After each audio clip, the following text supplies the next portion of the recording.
1.5 வருடங்களுக்கு முன்பே, இன்னும் சொல்ல போனா சட்டமன்ற பொதுத் தேர்தலின் போதே சில பேர் சொல்லக்கூடாதுன்னா, சில நலம் விரும்பிகள் சொல்லுவேன் நான் தொலைக்காட்சி பேட்டிகள்ல, டெல்லியை சேர்ந்தவர்கள் என்னோடு பேசி, நீங்கள் திமுக தீய சக்தி வந்துடக்கூடாது, நீங்க பழனிசாமி உள்ள அந்த பகையெல்லாம் மறந்துட்டு கூட்டணிக்கு, நான் என்ன பகையெல்லாம் ஒண்ணும் இல்லைங்க, எனக்கு என்ன அவருக்கு சொந்த பிரச்சனை ஒண்ணும் இல்லை, கொடுக்கல் வாங்கல் ஒண்ணும் இல்லை, துரோக புத்தியோட இருக்கிறத ஒழிச்சு தீரணுங்கிறது தான் நான் இருக்கேன். இருந்தாலும் நீங்க சொல்றதுனால உங்க கூட்டணிக்கு வர்றேன், ஆனா நான் போட்டியிட மாட்டேன், பழனிசாமியோடு சேர்ந்து நான் போட்டியிட விரும்பவில்லை. ஆனா எங்கள் இயக்கத்தின் முக்கியமான சிறப்பான வேட்பாளர்கள் 40 பேருக்கு சீட்டு வாங்கி கொடுங்க உங்க கூட்டணியில், அது பாஜக கூட்டணியில் வர்ற, பழனிசாமி கூட்டணியில் இல்ல, நீங்க எங்களுக்கு சீட்டு வாங்கி கொடுங்க, நாங்க எங்க சின்னத்தில் நின்று உறுதியாக வெற்றி பெறுவோம்.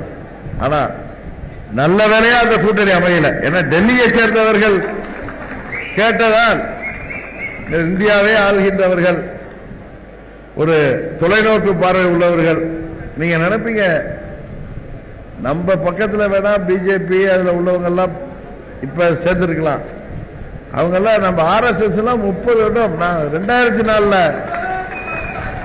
நம்ம தேனி பெரியகுளம் வேட்பாளராக போட்டியிட்ட போது பாஜக கூட்டணி, அதுல திண்டுக்கல் தேனியிலிருந்து வந்தவங்க எல்லாம் எனக்காக 1 லட்சம் வீட்டில் போய் மக்களை சந்தித்து வந்தார்கள், எந்த ஒரு எதிர்பார்ப்பு இல்லாம.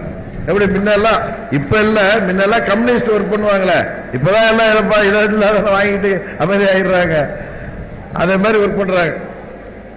எனக்காக செய்தவர்கள் RSS, மற்றவர்கள் சொல்லலாம் மதவாதம், அதெல்லாம் உண்மையிலேயே நான் சொல்கிறேன், மதவாதம்னா என்ன,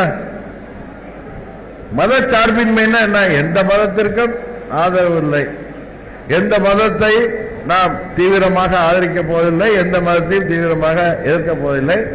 யாருக்கு, அது எந்த மதத்தை சேர்ந்தவர்களும் இந்தியாவில் உள்ளவர்களுக்கு யாருக்கு ஒரு ஆபத்து வந்தாலும் பாதுகாப்பாக இருப்பதுதான் மதச்சார்பின்மை. அதை விட்டுட்டு சிறுபான்மையின் காவலராக இருங்க தப்பு இல்லை, பெரும்பான்மைக்கும் காவலர்களாக இருங்கன்னு தான் நம்ம சொல்றோம். அதுதான் பாஜகவும் சொல்லுது. பெரும்பான்மை சமுதாயம் நம்மளுக்கு வாக்களிச்சிரும், அதனால நம்ம என்ன வேணாலும் பேசலாம், நான் அந்த பெரும்பான்மையில பிறந்திருக்கேன் அப்படிங்கிறதுக்காக அவங்கள பேசுறதுதான் பாஜக ஏத்துக்கல. என்ன பிரதர், சரியா? உங்க கட்சியோட கொள்கை அவங்க ஒன்னும் இந்துத்துவெல்லாம் கிடையாது, இந்துக்களே பாதுகாக்கணும், இந்துக்களுக்கு எதிராக உள்ளவங்கள பாதுகாக்கணும், அதானே.